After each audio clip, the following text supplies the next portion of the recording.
সিলসিলা সহিহা যে তার রয়েছে, তার 944 নম্বরে হাদিসটিকে সহি বলেছেন।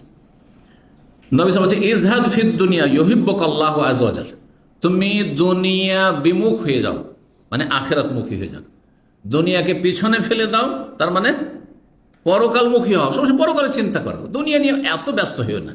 দুনিয়ার খাই খাই করিও না, কি করে চলবে, কি করে উন্নতি করব, কি করে বড় হব, কি করে পয়সাওয়ালা হব, কি করে সুখী হব, রাতারাতি সবাই বড় লোক হয়ে যাচ্ছে, ওইসব চিন্তা করিয়েন না আপনি।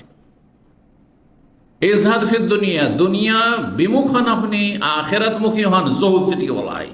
তাহলে কি হবে? ইউহিব্বুকাল্লাহু আযজা ওয়া জাল, আল্লাহ তোমাকে ভালোবাসবেন, আল্লাহর ভালোবাসা পেয়ে যাবে। আল্লাহর ভালোবাসা কিভাবে পাবে বলে দেন নবী সাল্লাল্লাহু আলাইহি ওয়াসাল্লাম। মানুষের ভালোবাসা কি করে পাবে?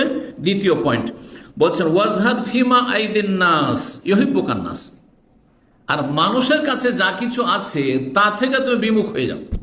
আপনি কোটিপতি, আমার নেই, কিন্তু সেজন্য আমার প্রিয়জন, আমার অভাব, আমার গরজ আপনার সামনে পেশ করব না, আপনার রবের কাছে, আমার রবের কাছে পেশ করব।